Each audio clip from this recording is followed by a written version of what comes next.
Very good morning. Now let us begin the first session of today's conference, for which I would like to invite the chairpersons to the stage. I would like to invite Professor Dr. Kalaivani K.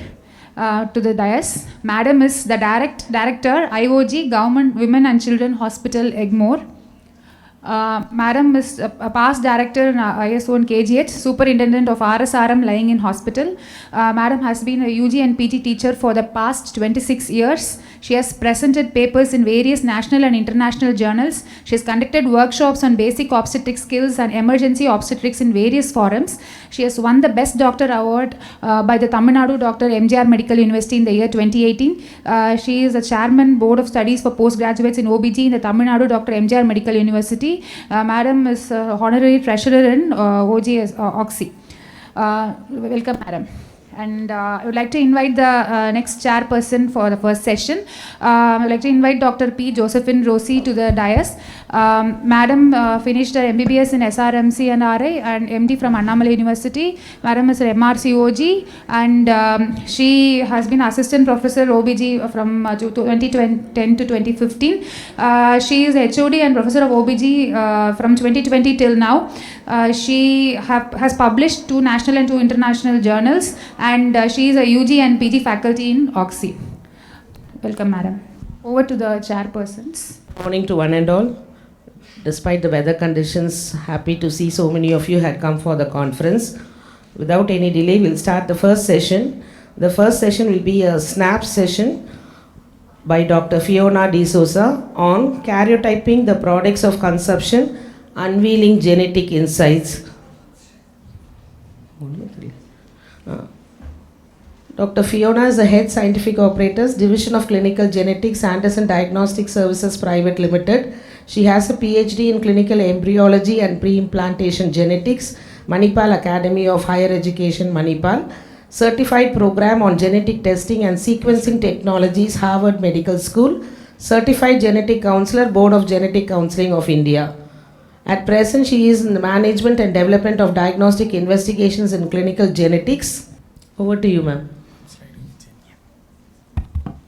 A very good morning to one and all. On the onset, I would like to thank the organizers, especially Dr. Aruna, for inviting me here. It's a pleasure to be among all of you. So I'm here to talk about the genetic investigations in product of conception. So what are the insights when we perform basically karyotyping for product of conception? Now, pregnancy loss is mainly attributed to both maternal and fetal factors. But when we face first trimester pregnancy losses, 50 to 60% of these losses could be chromosomal in origin. So genetic testing in the product of conceptions helps us identify the potential genetic or chromosomal cause which could be the cause behind the miscarriage or the abnormalities seen in the fetus. This also allows patients to make informed decisions about next pregnancies and doctors to plan interventions in future pregnancies. We can also get information on hereditary causes of pregnancy loss or any anomalies which can affect the health of future babies. Now, when do we consider product of conception testing? So as I said, we have both maternal and fetal causes. So product of conception testing is opted for, especially in cases where there have been multiple miscarriages, if there is a family history of any congenital abnormalities, previous pregnancy is affected with some chromosomal abnormality, any fetal anomalies detected during the ultrasound, if the parents are a carrier of a balanced translocation on their karyotyping report, or if there is a stillbirth, or if even in cases when there is a first pregnancy loss and the patient wants to know why. So when we look at chromosomal abnormalities, the incidence are about 1 in 50 of live births. But when it comes to pregnancy loss, the incidence of these chromosomal abnormalities is known to increase with increasing maternal age. So of the chromosomal abnormalities, the most commonly found is Down syndrome, which is trisomy 21, and of course trisomy 13 and 18. We also see a high frequency of Turner syndrome, that is monosomy X, and other sex chromosome aneuploidies and any other chromosomes is also at around 16%. So what about the sampling? The sampling is usually preferred for pregnancy losses after 8 weeks. This is because the chorionic villi start forming from there. So when we send a placental tissue, now the placental tissue is mainly maternal. So if I extract a sample out of the placenta, it will most probably give me a normal result. So when you do send us a placental tissues, we tend to dissect out the CVS. So it is important to make sure that CVS tissues are included while sending a product of conception sample for the testing. Of course, we can also choose to send an umbilical cord, but the most representative sample is the fetal tissue. So usually, if we are lucky, we get a beautiful sample like this. This is about a 7 weeks fetus which got luckily expelled and we could find a very good sample. And or this is the strand-like structures that you see are actually CVS. Same over here, they're filamentous in nature. So what happens is most of the time we think, okay, we have sent all the contents of a DNC and we get samples like this. Now this mainly contributes placental tissue and blood clots, and this does not give us informative fetal DNA. How do we come to know this? So when we extract DNA out of the sample, we do a test called maternal blood contamination test. That means it tests for maternal DNA. For this we need the mother's blood as well. So we compare the DNA signature from the sample to the signature in the mother's blood. So we come to know how much percentage of the sample that we have has the mother's DNA mixed with it. So there's usually a cutoff of 20%. Any maternal cell contamination beyond 20% will mask the true result of the fetus. Therefore, further testing becomes redundant. So what are the techniques which we employed? Now the gold standard technique that all of us are aware of is karyotyping. Now karyotyping is a culture-based test. It is usually put into culture and cells have to be arrested at a particular phase, at metaphase. That's the only time chromosomes are visible so beautifully, and then we can align them based on their staining pattern and decide which chromosome is at what number. The next technique that was available was a molecular technique. Now the challenges faced by karyotyping was the results were inconsistent. We could not figure out if the sample was maternal or fetal, and we would have faced lot of contamination issues, inconclusive results. So molecular diagnostics came into place. That means the tests are performed now on the DNA and we do not need any culture. So the first test was Carolite Bobs. This is a backs on beads technology which looked at all the chromosomes and segmental changes, P-arm, Q-arm level changes. Now the technique worked very well. It has a very fast turnaround time, but the limitations was it had some false positive risks, which was about 5%, and it could not detect micro deletions, smaller deletions, and it required certain amount of DNA. So the next evolving technology that came was next generation sequencing. Now this is a high throughput machine.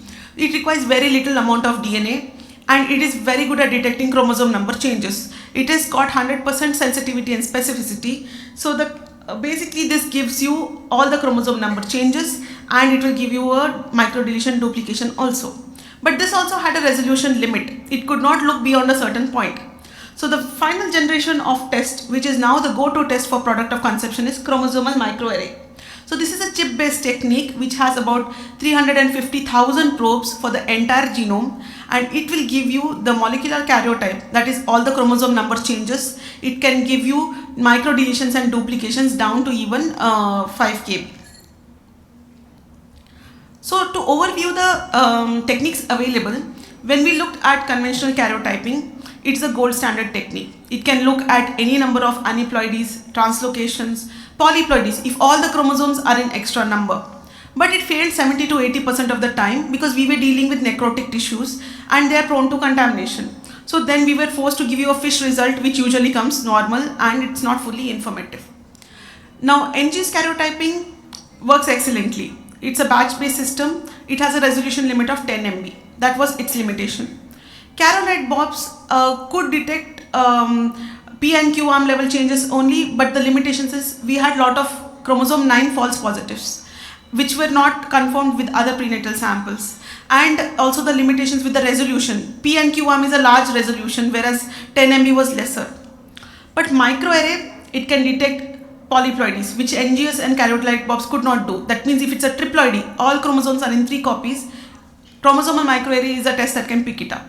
It can look at deletions, duplications. It can even tell me loss of heterozygosity or regions of homozygosity, which we tend to see in consanguous couples. That means there could be a mutation in the background that has caused a problem, and that the microarray will give us information on. It can also tell us about maternal cell contamination. The only limitation is it cannot detect balanced translocations, and balanced translocations do not cause miscarriages in the fetus. Only if the parents has a balanced translocation, and unbalanced translocation miscarries. So the limitation was not significant. So when it came to standard committee opinions for all organizations in the world, most of the organizations let out a statement that most chromosomal abnormalities could be too small for karyotyping to pick up. It is not associated with maternal age. So chromosomal microarray is a potent test to pick up all these microdeletions, duplications, and it's a comprehensive test and has more benefits. So to reiterate my points, I have a few case studies that I would like to share with you. This was a twin pregnancy, IVF, DCDA twins, and patient was a case of primary infertility. Female partner was 33 years. Now our clinician did a fantastic job with the DNC, so she was able to give us two separate samples for the fetus A and fetus B. This is an NGS karyotyping report, and we were able to find that twin A had trisomy 14 and twin B had monosomy 21. So both these fetuses had chromosomal aneuploidies, and the next step was of course to look at parental karyotype, which was normal, and we suggested genetic testing in the embryos for the next IVF cycle. So we performed pre-implantation genetic testing for aneuploidies to ensure future pregnancies don't face the same challenge.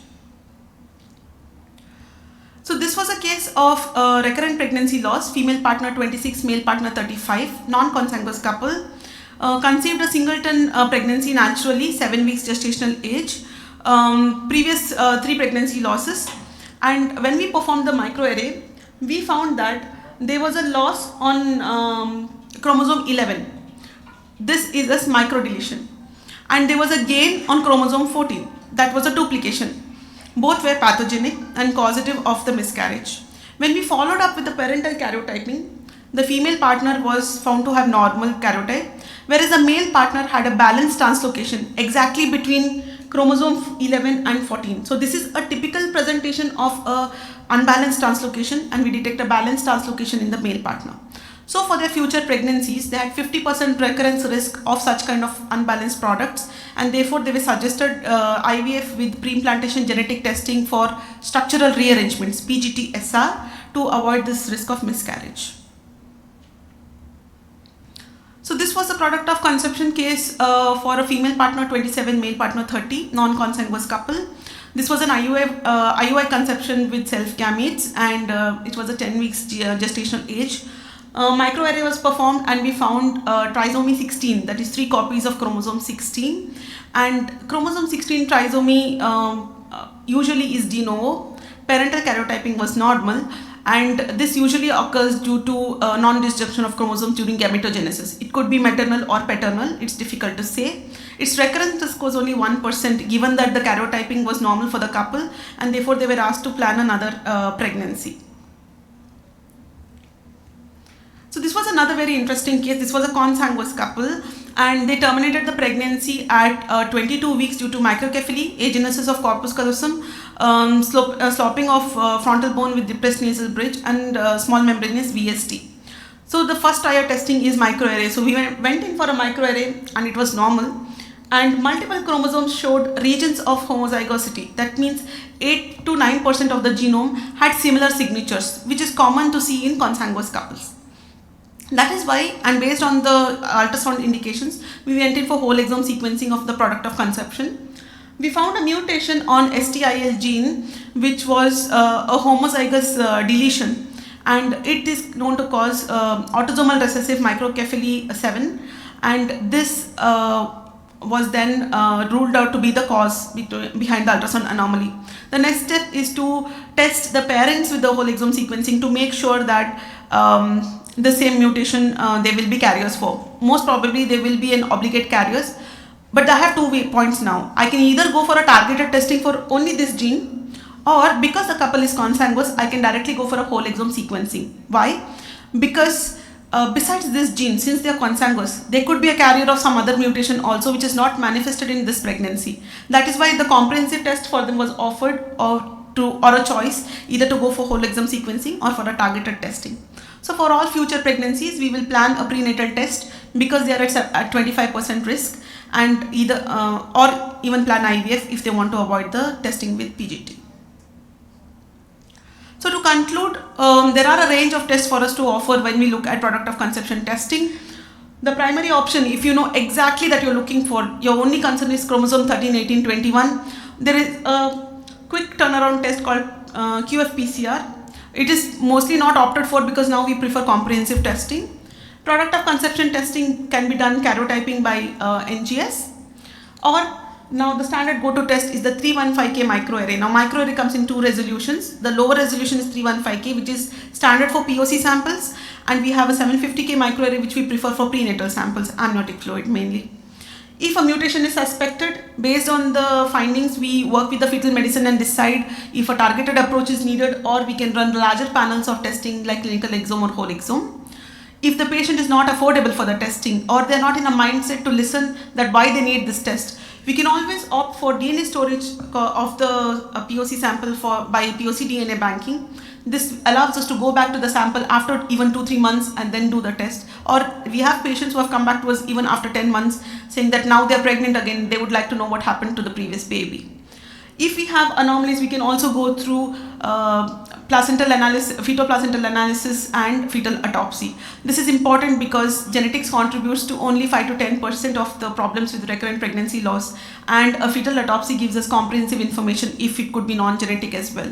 So we usually do a combination of either microarray with the fetal autopsy if it's a second trimester miscarriage, or a microarray with DNA banking, or if it's a first trimester miscarriage, we opt for a microarray. Thank you very much. Thank you, madam.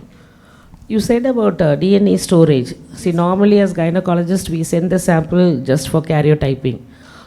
Do you come back to the gynecologist and say you have to do microarray or any other test in advance, say for the first pregnancy? Normally for the first pregnancy, we usually don't do it much. Yes. For the second or the third, we send them. Do you suggest the gynecologist to do this specific test so that it will be more useful to them? Yes, most of our gynecologists do get in touch with us before sending the sample, so they get clarity if the placenta is sufficient or if the tissue will be sufficient. And we have discontinued conventional karyotyping for product of conception. So we are mainly on molecular testing because the reportability is very high. We have 90% reportability. And that is why we talk to them and tell them that the microarray is the most preferable test. But it's costly, no? Very costly. Yeah, expense wise, yes, slightly too. So, but what we do is we get the sample first, do a maternal cell contamination check, then we call the doctor back and say, is the sample clear or not? If there is a maternal cell contamination, we will communicate to the clinician, this is the percentage of maternal cell contamination. There is no point in going further. Then we usually refund the amount and stop the testing right there. And we go for a parental karyotyping instead. Okay.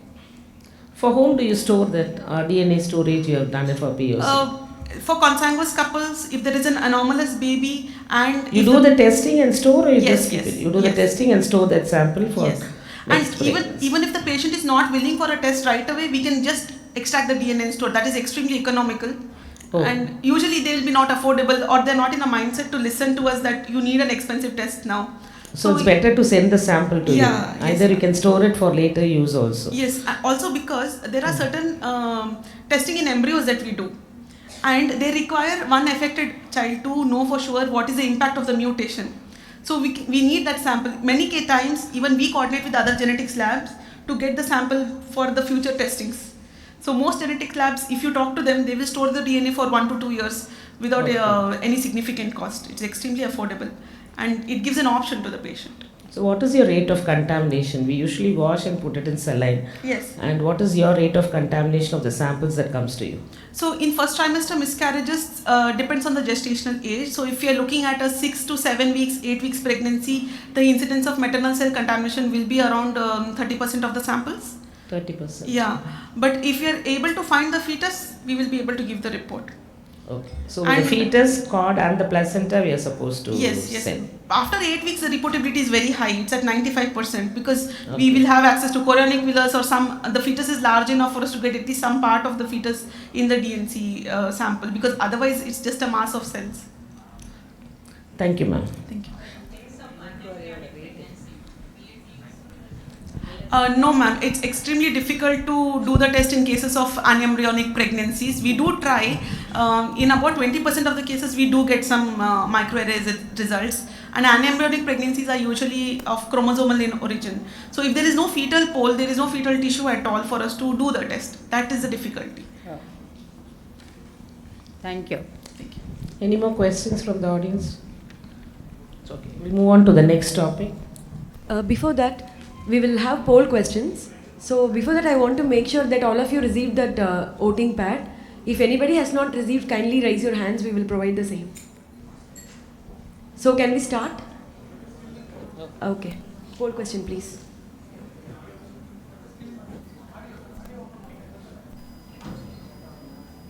So the first question is, you have 10 seconds to answer the question.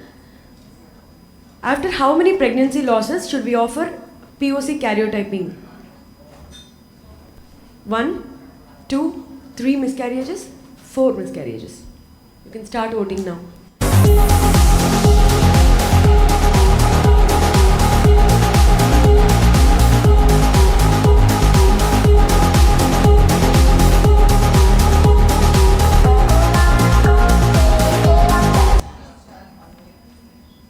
Thank you for the voting. So we will move on to the next question.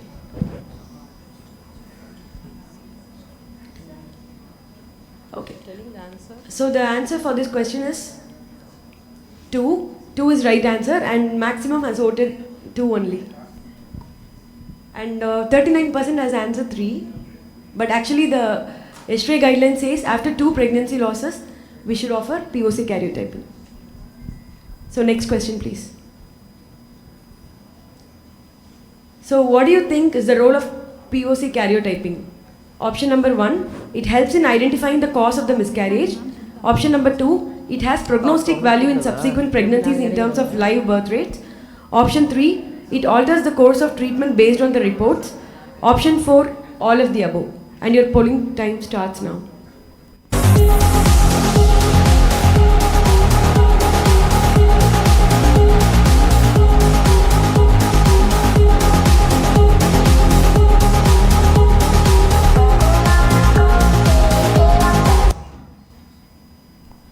We can see the results now. Oh, all of you most of you have answered wrongly. And right answer is it helps in identifying the cause of the miscarriage and nothing else. Okay, clear? Okay, next we will move on to the next session.